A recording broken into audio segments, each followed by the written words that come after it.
Yeah, my name is Mike Seitz. I'm the CEO of Earthwise Pet. We are a national pet spa and nutrition center franchise company. And Yeah, it's been quite a journey. Looking forward to chatting with you today and um, discussing some of the things that have happened over the last few years. Diversified game. Learn how to start, run, and sustain your business. Hey, it's Kellen, and today on Diversified Game, also on the Millionaire X.AI program. All these interviews and things will be going on for those of you um, supporting everywhere. We are talking in a space that I have never talked about. So I'm going to let our guest really tell us how he got into this because I just left the farm myself with 80 ducks rolling around and learned about pet insurance and all type of stuff that I'm like, wow, the things you find out about if you talk to everybody. So, Mike, welcome to the platform. Thank you. And for those of us like myself who've never been able to interview someone who does your business, how did you get into it? Yeah, no, it's a great question. Yeah, it's funny you mentioned farm. Yeah, I grew up in the suburbs of Portland, Oregon. I was born in California, but I grew up in the suburbs of Portland, Oregon. And even though we were in the suburbs and in kind of a city environment, kind of grew up on a farm. So, I grew up with goats and llamas and everything, and they'd get out and run down a 4-lane highway in the middle of a city because we were in the city, but we lived on a farm. So, animals have always been part of my upbringing and kind of growth on that front. My journey was a very different one, I think, than the traditional entrepreneurial journey. I actually went to dental school, believe it or not, completely different industry. But while I was in dental school, started a business on the side in this industry, and ultimately I got into the pet industry specifically. My mother was actually a professional groomer growing up, and so I had familiarity with the industry. My father owned a chain of restaurants in California originally, so I grew up in that kind of entrepreneurial mindset. I grew up on the floors of restaurants, folding napkins and learning what it was like to be a business owner and entrepreneur. And then ultimately, back in 2005, at that point, approached my dad, said, "Hey, what do you think about building a concept that we can ultimately franchise?" And so in '05, we built a prototype store. In '06, another one. And then in '07, he was older. He wanted to retire. So I had a good friend of mine growing up that came in, bought him out. We brought in another investor and we started franchising in 2008. And so that was kind of the start of it all. But the pen industry is an interesting industry to be in. So it's stable when it comes to recessions. It's constantly growing. People love their animals. But yeah, now it's become a whole different animal. It's professionalized. It's a big business now, the industry. And that wasn't the case, 20 years ago, but it is now.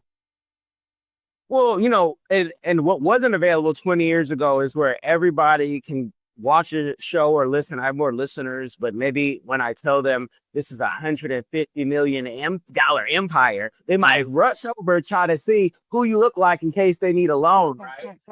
Exactly. Yeah, no, it's true. Yeah, I remember the early stages. I remember a funny story. I was we had just a few stores at the time, and I remember going to a manufacturer to negotiate, and I sat down at a table with the execs. It was myself and my business partner at the time. And we sat down and we asked for, hey, this is what we need. We're going to be this massive business, and we really want you to come along for the ride. And they just kind of looked at us and laughed and like, yeah, you guys have no idea what you're talking about, and good luck, kind of a thing. And then what's funny is about 3 years ago, I was at a trade show, and I can't walk down trade show aisles anymore because I get like everybody wants to stop me, so I stay off grid the whole time. But I went and I got a message from this particular manufacturer because we at that point we had never let them back. We had never let them in the store because of that experience. And I got a message from this manufacturer saying, "Hey, we'd really like to work with you guys, and we really want to make something happen." And why? Because we had 200 stores now across the country. We had over 1,400 employees that were under the umbrella now, and And now they realize that if they wanted to grow, they needed us. It was a very different place to be. But yeah, it's interesting how when you grow and you get to that place, it's you kind of blink and you're there. It happens and it happens quick sometimes. So. You've tried it your way, but you're still in debt. Or maybe you're doing okay, but want to invest smarter, grow faster. MillionaireX.ai gives you real step-by-step strategies to ditch debt or stack wealth. Stop dreaming and start planning. Visit MillionaireX.ai today. I want you to be the next millionaire next door. Well, I don't want and I say under 30 to hear that, because they really think they're going to blink and they're going to have this money just and big Lambos and everything. But what was it like, or at what stage did you know we had something here that we could expand to that 200? Because when you're doing it, you're just doing it. You're doing the work. You're missing time with family and the fun that others are having and travels. But at what stage and how long did it take to say, wow, we're really going to grow this thing and it's going to be huge? That's boy, well, that's a deep question. Yeah, let's dive into that a little bit. Yeah, it's interesting. Any entrepreneurial story, it's not all roses, right? That's just not reality in the entrepreneurial world. When you're growing in the franchising world, it's unique in the sense that, there's other people that are coming to the table, they're bringing their capital, they're opening stores. What a lot of people don't realize is, as a franchisor, you really don't make anything until you have about 50 locations. Up until that point, you are scraping by, you are surviving. And why? Because, 5 franchisees still need the same support that 50 do. The difference, it's not like you can cut people out of the equation and be like, okay, we're not going to provide marketing support because, we only have 5 stores. No, they still need it. And so what happens is you're wearing every hat every hat necessary. And so, the whole team is doing every job they can. It's a very collaborative effort, but it's 24/7 and it's survival. And eventually you hit that kind of tipping point. The franchising world is called royalty self-sufficiency, where the royalties essentially cover your fixed costs. And at that point, there's a little bit of a breather where you're like, okay, you can take a breath. It doesn't mean you stop growing, you just take a breath. So, but for us, I think the big shift for us was getting to a place where we realized we were having influence in the industry. Because now we were starting to get to know a lot of the other big names in the industry. I became friends with most of the CEOs. Sometimes we'd vacation together, sometimes even. But it was one of those things where the networking component of it, you got to realize that you had an influence in the industry, and now you knew who you wanted to work with. So who was available to acquire, who was available to merge with and to partner with. And once you make those connections, at least in our industry, that's when the pedal was stepped on. So we went from basically about 65 locations to 150 in the course of about 18 months. Massive change. And the reason for that was through acquisitions, through mergers, but also through organic growth, because we had hit that kind of critical point within the business.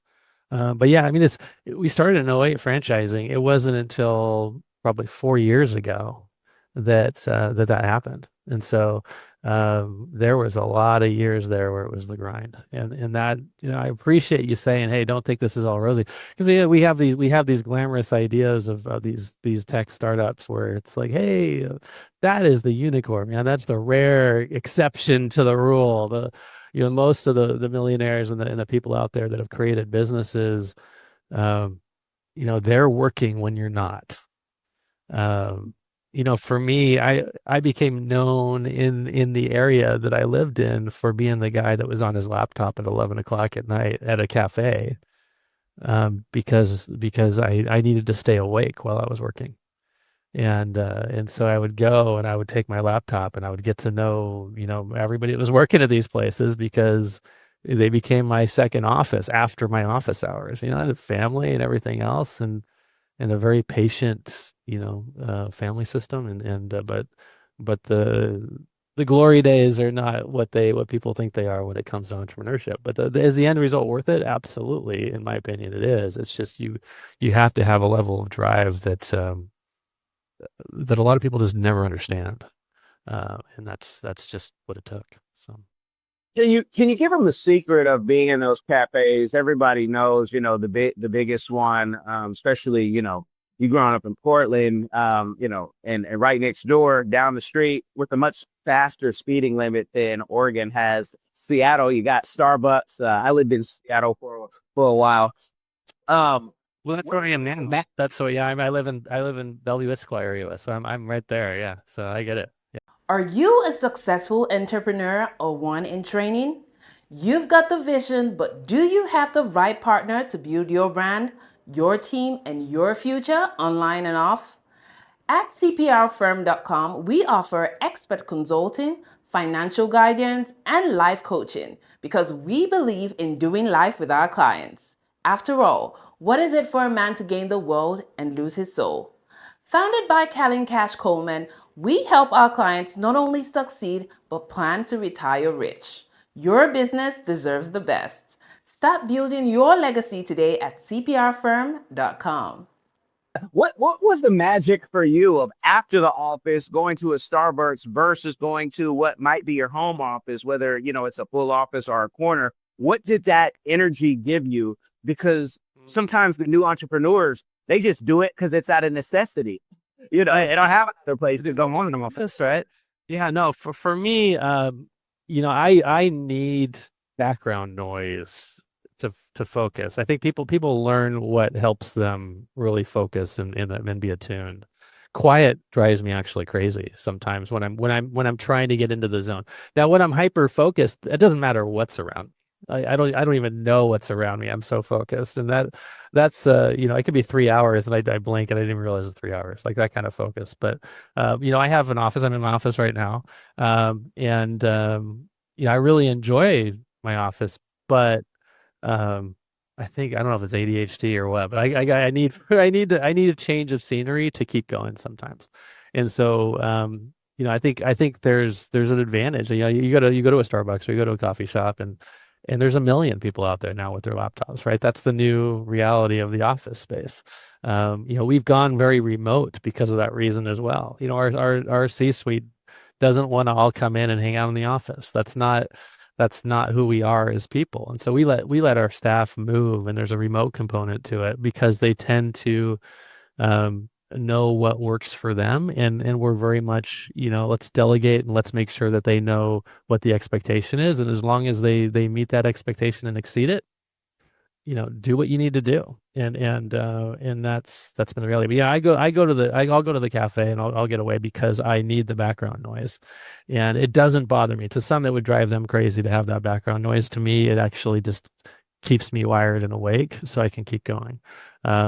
It's nice too because every once in a while, if it's been a really really long day, I can stop for a second and take a breather and grab an iced tea or whatever, and that's always nice as well, just to take a break from it and not have not have the monotony of being in a box all the time.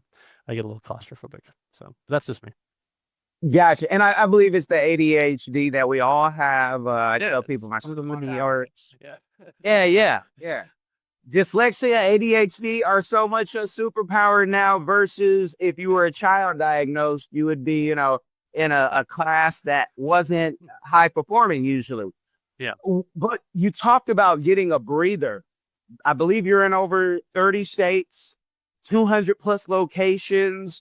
At some point, that's a lot of people who you hold their livelihood, their mortgages, their car payments, their kids' tuition. Yeah. And let the entrepreneurs know who are just maybe getting into being responsible for such a team.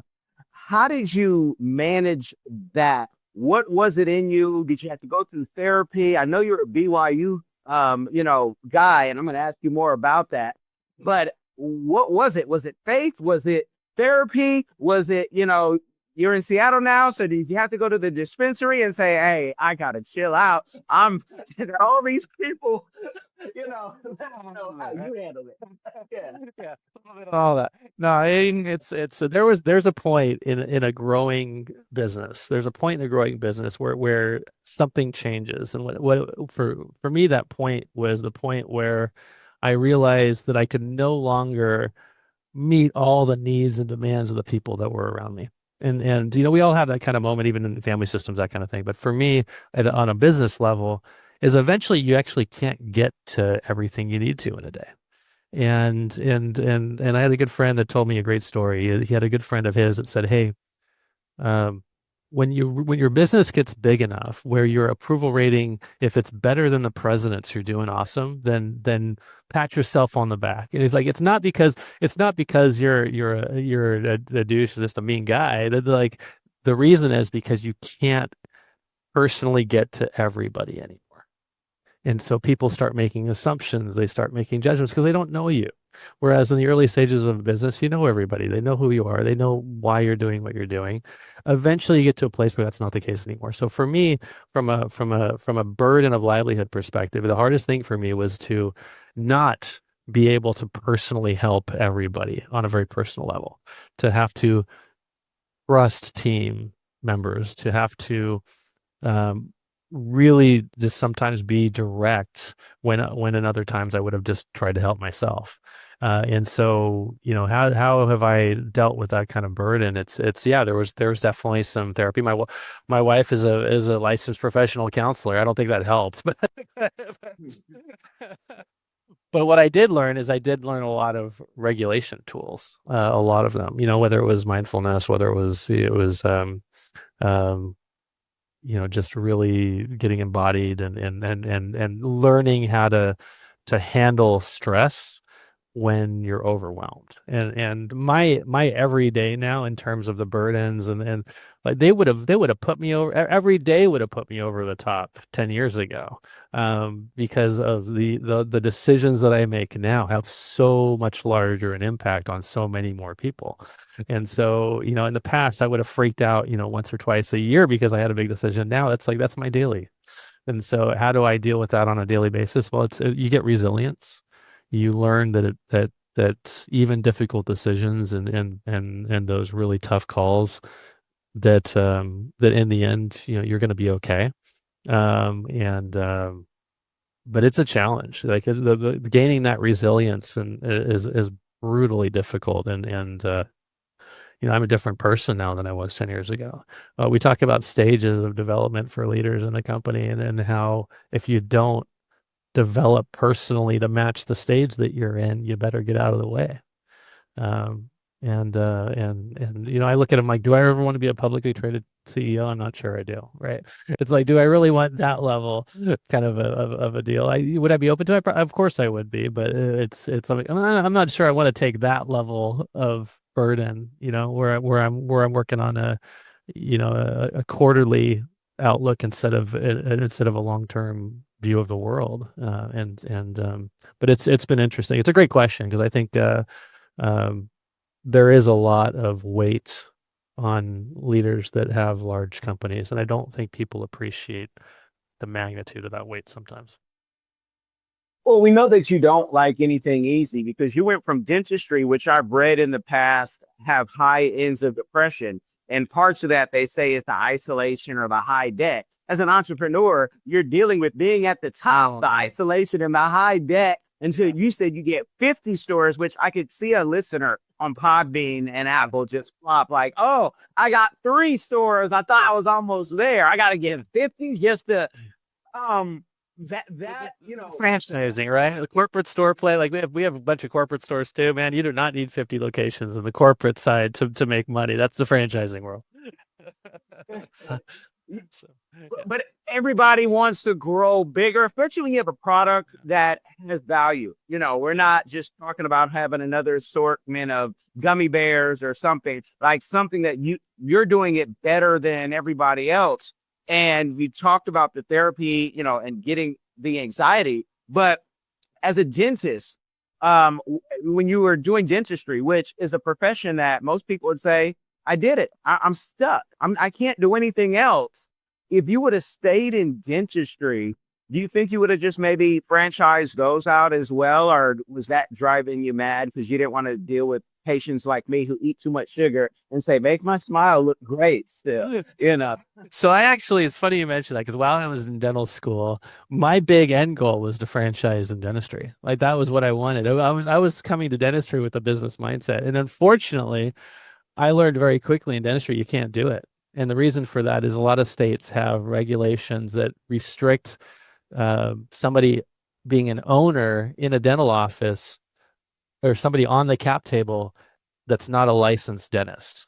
And so you restrict a lot of the investment in some states. So you have to be a licensed dentist in some states in order to own even part of a dental office. And so because of that, franchising almost becomes an impossibility. And so I looked at that. I'm like, man, I can't do that. But I was still interested in it. I still wanted to grow. I still wanted to have, multiple offices, that kind of thing. And then I talked to a really good dental friend of mine that has been a dentist for a long time. He had been a great mentor of mine. And I reached out to him like, hey, all right, I got to tell you, like, what is it that gets you up in the morning? What is it that you love about dentistry? Because if this is going to be a lifetime commitment for me long term, I had shadow dentists. I had enjoyed being in the dental office, but you don't get into the mind of a dentist unless you really dig deep. And he looks at me, he goes, Mike, he's like, what I love about dentistry is about 99% of what I do every day is exactly the same. And That would drive you mad. the second I heard that, I knew I was done. I was like, there's no way I can ever live a satisfying life with that reality. And that was it. Like, I have a massive respect for dentists, and they battle every single day, and the industry is constantly changing. I get that, but that monotony, that's not me. The creative part of me would just die. It would just die. So Well, you have enough, capital where we won't see you on Shark Tank. But have you ever been approached, or would you do like Undercover Boss, where we could see you washing the dogs, with a mustache and a beard? it totally would, actually. I would love that. Yeah, because it's funny.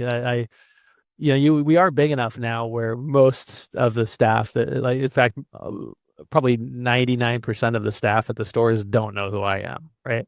So, I don't interact daily with, there's a few stores locally where they know me because they're local, but it's all management team that I'm dealing with all the time in the bankers. So, yeah, no, I would love that, actually.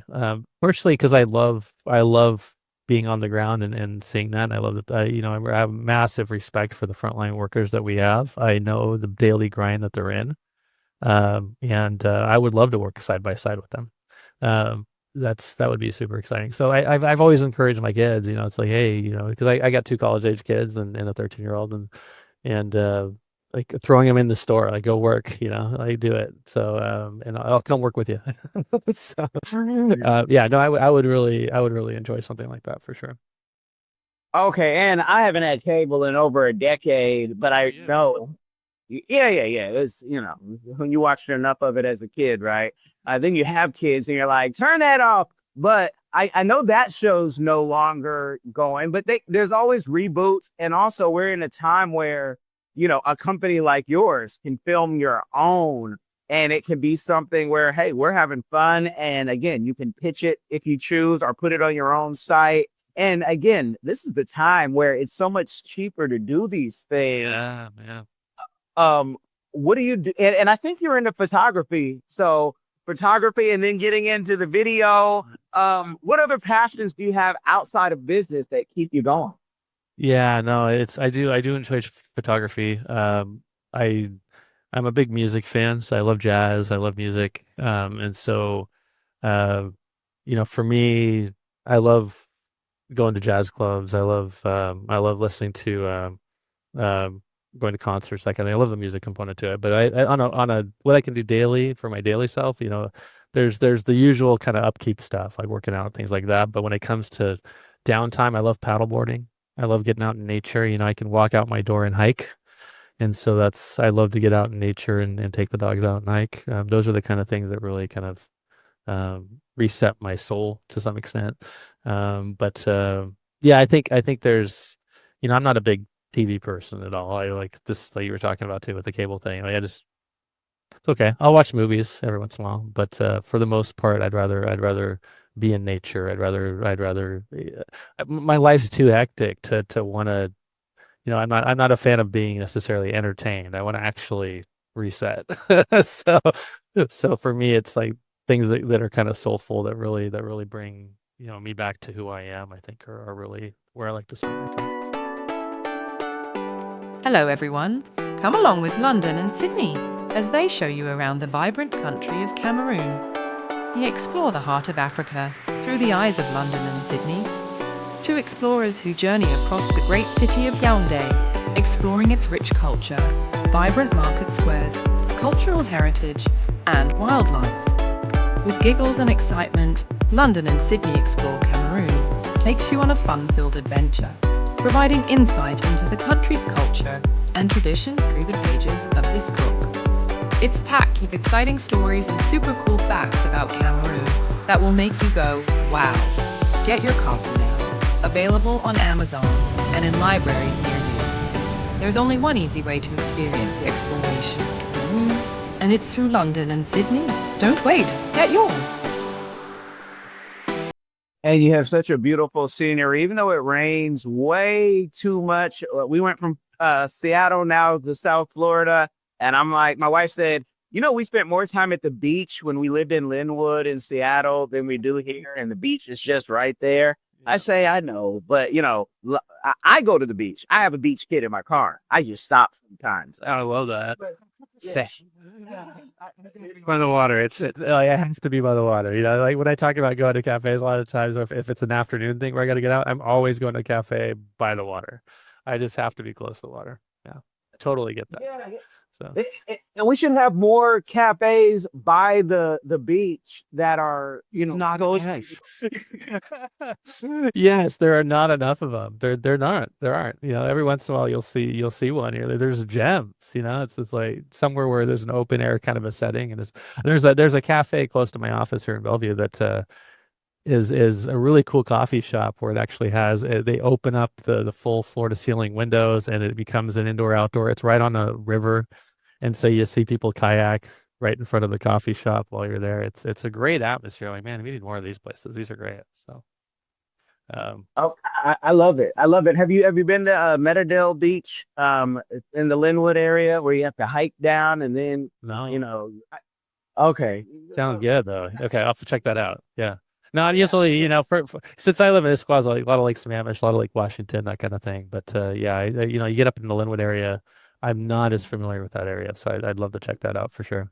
So I used to live in Florida. I don't know if you knew that. I used to live in just outside in Winter Park, just outside of Orlando for 6 years. So yeah. So you moved around. You moved from, Portland, BYU. I think you also did some studying in San Francisco. I'm from the Bay Area. So, Right. Okay. Yeah. Yeah, I did. I did so USF, but and then I have a master's from UW as well. So I've definitely been it's all been a lot of it's been work related. So yeah, I moved to Florida for work, to help kind of grow the Florida and Southeast market. And then I moved back to Seattle because we made an acquisition in Seattle and moved our offices to Seattle. So it's been working. I think this is the other part of being an entrepreneur too. It's like you kind of go where you need to go sometimes. So and eventually you get to a place where you're like, hey, I really want to live here, and you have that opportunity. But that's a luxury oftentimes when you're an entrepreneur, at least with stores. So this is for the young people who are maybe finishing college or maybe in college. How much of an impact of going to school and finishing people, don't waste that money.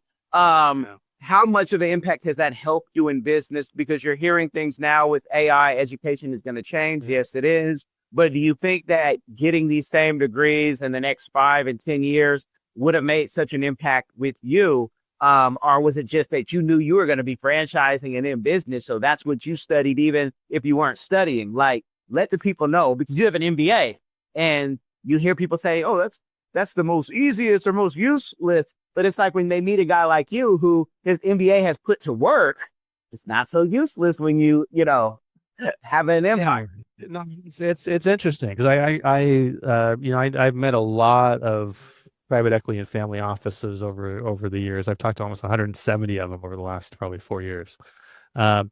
and there's a common theme there. And on the MBA front's interesting because you learn about how to run a business and capitalism and finance and a lot of important things for business. It has value, but the private equity and family office guys will be like, hey, there's a handful of schools that matter, and the rest of them doesn't really matter. They're really specific on it's got to be one for one of these schools. But for me, and I didn't go to one of those, but for me, I've always viewed education as really integral to my personal development, which is necessary for me to be the leader that I need to be within the organization. So when I went, and I actually got a master's in public administration as well a few years ago at University of Washington, and that was the most life-changing educational experience I've ever had. Because I wouldn't be the leader I am today and be the kind of and be able to empower and speak to and be an empathetic leader without that educational experience. The people that I met in that educational experience changed my life, and I think that's kind of the key that I would put out to the youth out there is, yes, finish your freaking degrees. There's way too many people that just go for a semester or two and just don't finish. Even if they start another business or do something else or they're being successful, the educational component to it, for me at least, like the people that I met, the friendships that I made, the networks that I created, they changed who I am on a personal level. I'm a better person because I did that program. And I believe that there's an intrinsic value with pursuing education while you're working or while you're creating something. It expands your capacity in a way that I don't think you can get in other routes. So yeah, I do think education changes. I think education is so much more than just about the learning from the books. I think it's so much more about learning how to interact socially, respectfully, learning how to interact with people from all different backgrounds. That's what changed me so much with the MPA program is, sitting with a cohort that came from every imaginable background, state representatives, fire chiefs, teachers, business leaders, executives, all in the same setting and all talking to each other and learning from each other and realizing that we all had different lenses that we viewed the world. I think if anybody can learn from an educational experience is learn how to put yourself in the shoes of somebody else. And if you don't get challenged that way, it's really hard to do it. I always tell people, it's like, hey, if you're looking to build a team around you, make sure nobody agrees with each other.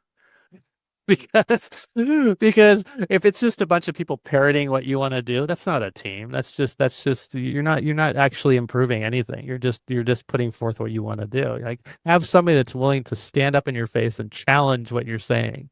We were looking at acquisition recently, and one of our board members just basically raised their hand and said, I'm not sure I like this acquisition. And it brought everybody to the table to be honest about their views on it. And I think it's the same thing with education. If you have the people around you, if you have the challenge of learning how to interact with difficult personalities, you will be a better business person. And that's MBA programs, MPA programs, that's undergrad, all those experiences, you learn how to interact and and deal with difficult personalities that challenge you in a formal business-like setting. And so, yeah, the education is fantastic. You learn about finance. There are way too many people that don't understand finance. If you do get an MBA, specialize in finance. Like there's so many things that have value in that way. But yes, I do believe education is important. I do think it's changing. I don't think that's a bad thing. But let's not take out the importance of the learning how to deal with each other in a professional atmosphere that is value. Like that's the biggest I think thing that I see with some of my kids' generations, for example, is there's a disconnect of how to interact with each other on a professional level, and I do think that MBA programs and MPA programs still promote that. I love that you said it because we're seeing, again, it's not just the young people, but we're having grown people chat GPT, then Claude 4 books. And it's like, yo, you don't even know how this whole AI or in the basic coding works, but you sound like an expert in this book you want to sell for, $50 to, your audience. It's like, Yeah. No, this is not, and if just because you can copyright it doesn't mean that you should. So I'm glad that you said that. How have you used your education and your Japanese studies? Have you also, worked on your empire out there? We have looked extensively at the Asian market, partially because of my background on that. My business partner speaks Portuguese, so we've actually been looking at Brazil and some other markets as well for the same kind of reason. I haven't had a chance to use my Japanese nearly as much as I wish I could. I'm still conversational on it. I can still speak it. It takes me a few days if I'm in Japan before it really kicks into like the fluency level. But yeah, I've translated a little bit, which has been fun. There's a delegation coming from Japan to Washington that I helped translate for the mayor, for example, that kind of thing. So that was, I enjoy that kind of stuff. But in a professional setting, I think just understanding that the way we live here in America, and you see culture through language, and just being able to speak another language, you realize that other people don't see life like you see it, partially because of the languages that they speak. We have certain things that we say that Japanese people don't even have in their vocabulary, and vice versa.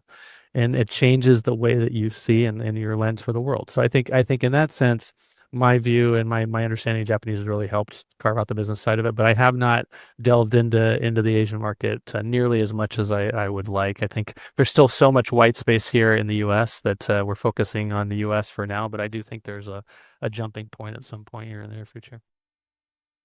I went last year, my family and I, and Yeah. in Japan, I saw a billboard of a robot delivering a baby.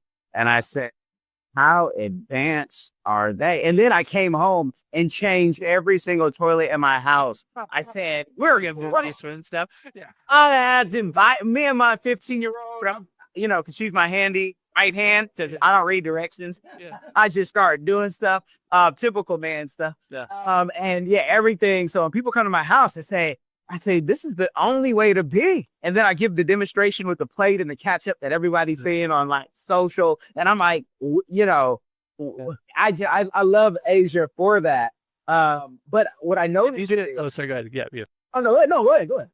I was gonna say, did you do when you went to Japan? Did you go to Tokyo, or what part of Japan were you? Tokyo and also Nauru, which is like an hour away. Okay. What the other airport is. Yeah.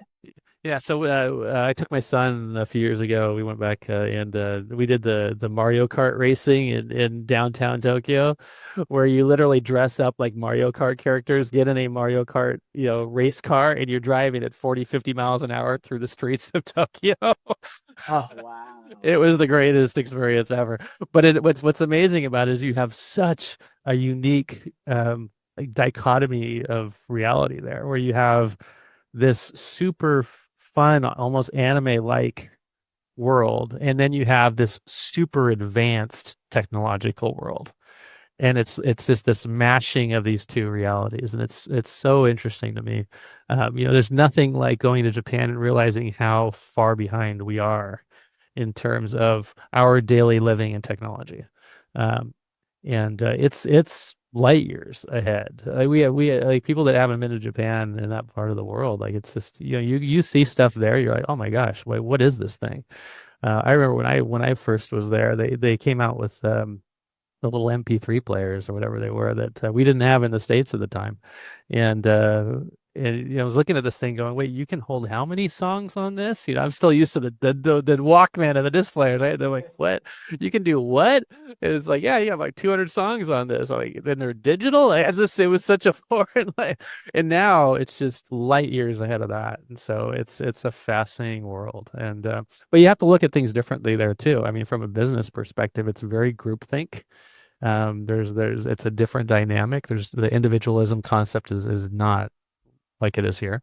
And so, even the franchising world, and again, kind of in Japan is a very different business model than it is here, because of the way that they think and the way that they do business.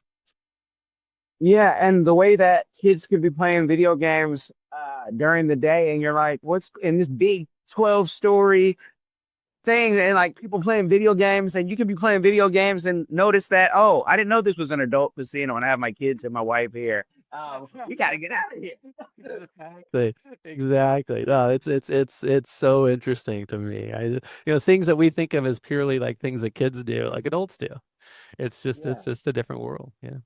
Yeah. When you grew up, this is just sidetrack. I'm reminiscing, but when we were kids and like there would be a kid from Japan, I'm from the Bay Area, and they'd be like, yeah, well, you guys got Mario, whatever, 2, 3, we're on Mario. And it would be some number that you're like, you can't be telling the truth. And now I'm like, they were probably telling the truth. Oh yeah, I think they were waiting like 2, 3 years before they'd release something in the States just because we weren't ready for it, So there was a slow play to us. Yeah, no, they had things. They still have things that we don't have, right? They have versions of cars for regular brand names that we're used to that we don't have. It's like it's so interesting to me how different it is. But it's a beautiful culture. It's amazing. Anytime you grow up in the Northwest, whether it's the Bay Area or Portland or Seattle, it's there's a lot of Japanese influence in those markets as well.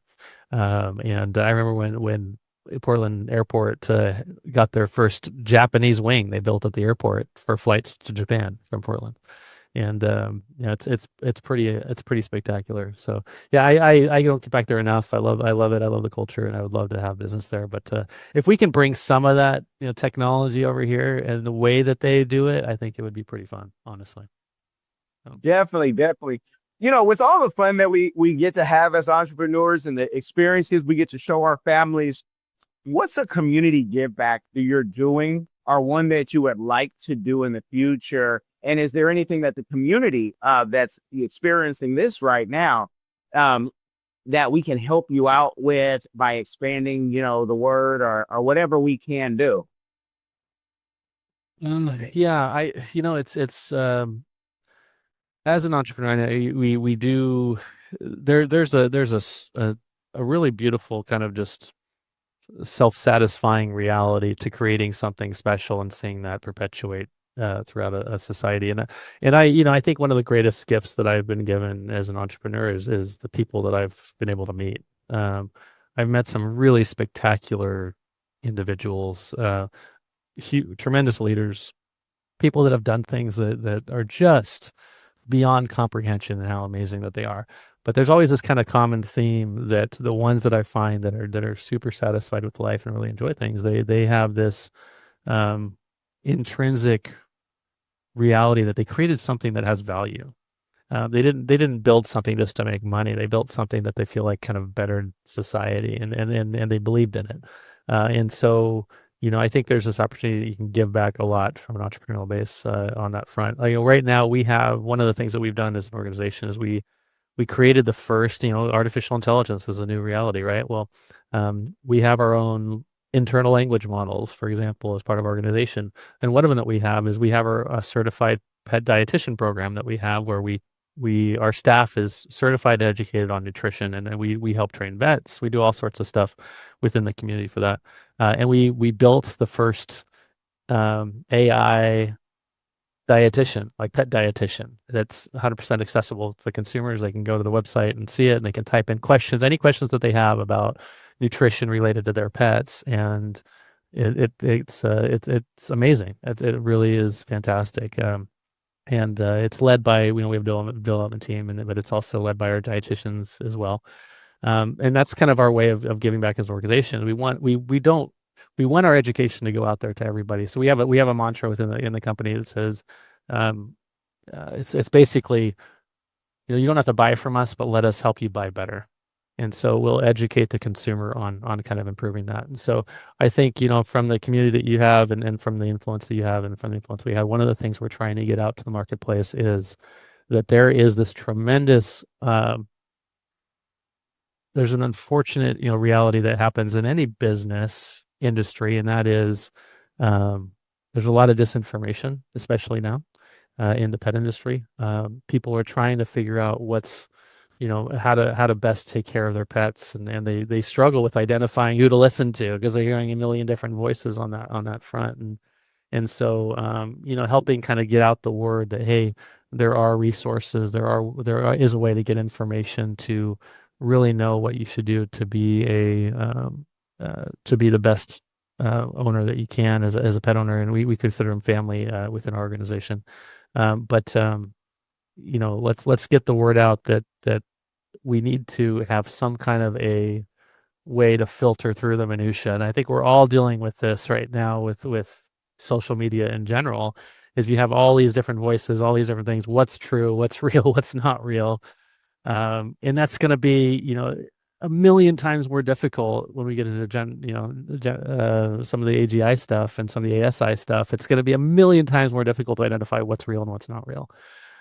So I think it's going to be a concerted effort for all of us. We're trying to do it on the pet industry to really help people be like, hey, no, there are reliable sources you can go to that are legitimate, that are research based, that are not just opinions, and to have real valid information. And that's what we're putting forth. And I think it's kind of the message across the board is let's be careful in today's world not to I'm all for building a kinder, more educated world, and I think we're getting into a place where it's a challenge. And so it's pushing it. I when I went to got my MPA program, I went there partially to UW because I believe in cause-based business. I really wanted to understand nonprofit work, foundational work, and see how that could be implemented within the pet industry. And so I've advocated and got behind a couple of really amazing organizations. There's one called the Pet Sustainability Coalition. And if anybody hasn't had a chance to look at that, I highly recommend going to that. That's something that I would love for the average consumer to understand. It's an entire organization, nonprofit organization. I'm good friends with one of the co-founders on it, but it's become an international organization, and its whole purpose is to ensure that the pet industry also pursues sustainable business practices. So sourcing that we're not perpetuating the problem, and so there's this really nice kind of guides on that front. So I would say, yeah, from what can we all do together? What can the community do? I'd say go to the Pet Sustainability Coalition website, check out our Ask Erica, AI nutrition bot if you want to see what's going on our website, earthwisepet.com. But it's one of those where let's make the world a better place, especially for our companion friends and family. I have dogs. I can't imagine life without them. They give a level of empathy that none of us really understand. And so I think, that the least we can do is try to ensure that we are doing the best we can to care for them. Amen. And especially for those of us who are married, sometimes I think people think, hey, my wife was supposed to agree with me and just be nice. There's not a woman on the world that's just going to agree with you all the time. I wouldn't want that. I like the challenge. Yeah. And with the AI stuff, I know there's, like I said, I just came back from my neighbor's farm, and I was talking about automated coops that another friend of mine actually does. There's so many, but I said, is there anyone that like spins them automatically so you can wash them, clean their water, spin them? And they're like, nah, we haven't heard that. I said, oh, we might have to talk. We got to bring that to the Canton Fair in China. And try to, yeah. No, you nailed it, man. That's where it happens. Absolutely. Yeah. If you could name one conference that if someone's in your space or just in business and I just want you to leave them with something. I think conferences make the difference. When people tell me they're in industries and they don't know certain conferences, I'm like, I just feel bad. Like, you don't have any friends. Nobody told you, or you didn't listen to the right podcast. What would you say are your top one, or you can give a couple or a few, whatever you want, that you think might, a younger person might not know about yet? Yep. So I'm like, I consider myself in two industries, right? The pet industry and then also franchising industry. In the pet industry, there's two that you have to go to at some point in your life. One of them is called Super Zoo. It's in Las Vegas, and it's actually coming up here in about a month. Worst time of the year to go to Vegas, but it's it's Super Zoo in Las Vegas. For those of you on the West Coast, that's a great place to go. If you're on the East Coast, I would go to Global Pet. That is in Orlando, actually, and it's usually in February or March. But those are two kind of industry ones that are just must have to go to at some point. You will get a true idea, one, of the magnitude of the industry. You'll meet a ton of people that have influence in the industry, and you'll also see the latest and greatest trends within the industry. In the franchising world, everybody goes to the IFA conference, the International Franchise Association conference. It's good. I mean, it's a massive conference. I'm a huge supporter of it, but I actually prefer. For those that are there's a conference in Buckhead, Atlanta, and outside of Atlanta, Georgia, every year in October, November, that is a franchise development conference. And within that conference, it's a conference that I just don't miss. Like, I'm there pretty much every year. And the reason for that is they have a CEO summit that they do every year. But you don't have to be a CEO to go to this conference, but there is a CEO only meeting where you basically sit with 50 other franchise or CEOs, and you have people that come that are lobbyists that talk to you about, government regulation and its impact. It's one of those where you have frank and honest discussions about the direction of the industry, and you make lifelong friends. It's an amazing one. But if you're outside, if you want to do the pet industry, which is probably what most of the viewers would do, I would say Global Pet or Super Zoo. If for some reason you're in the franchising world, the Franchise Development Conference in Buckhead, Georgia. And that's just that.com, you guys. So check that websites out. And, I thank you. I want to save something for when you do Joe Rogan. Because he go for hours, and I can too, but I want to save something for you, Joe. Yeah. And I want anybody who says, I can't make these conferences, that's what my company does. I love conferences. I love being able to shake the hands like I'm the president without the judgment, because whatever politicking that's out there, they're going to be judged. And like George Carlin said, we get the politicking that we deserve. So let the people know. Yeah, let the people know. I love George Carlin. I don't want to get canceled, so I'm going to end there. I can tell you off air anything, a joke, because he I don't know. They'd say George, not if he was still alive. But let the people know when they can see a book from you, or maybe a speaking tour, if any of that is planned, or, the best way if they want to just kind of get more into your mind, if there's any opportunities for that. Yeah, no, for sure. I think, in terms of a book, my wife's a writer, so she's got plenty of books for the family that she's working on right now. But yeah, no, I do think that at some point I've been engaged many times about writing a book, so at some point I will. But yeah, from a speaking component to it, like some of these conferences I speak at, like Super Zoo and Global, that kind of thing. Oftentimes I'm speaking at those sometimes. But I would say, if you want to kind of follow and see what's going on, go to earthwisepetfranchise.com. That's a place where a lot of anytime I'm interviewed at the industry level, oftentimes those go on there. You got to keep tabs of what's going on with the organization. You can also follow me on LinkedIn as well, if you'd like to. Anytime there's major announcements or events, I'll post them there. If we do a major acquisition, or if I have an upcoming speaking engagement or something like that, I'll do it there. But yeah, that's probably where to go. So earthwisepetfranchise.com or Michael Seitz, CEO, on the LinkedIn site. All right. Well, you guys have got the game. I thank you for going to the end. Now I need you guys to do something. I need you to share this with somebody. It will change their life. Remember, it's a family business. It's different. You guys be blessed. Are you tired of the rat race in America? Are you ready to visit the motherland to relax and rejuvenate? Are you ready to explore all that Africa has to offer? Then check out the brand new Diversified Game Academy course, Prepare for My First Trip to Africa. Are you worried about being able to afford the trip? We got you. We will show you how to travel either on a budget or as a baller. Learn how to stress the value of the USD.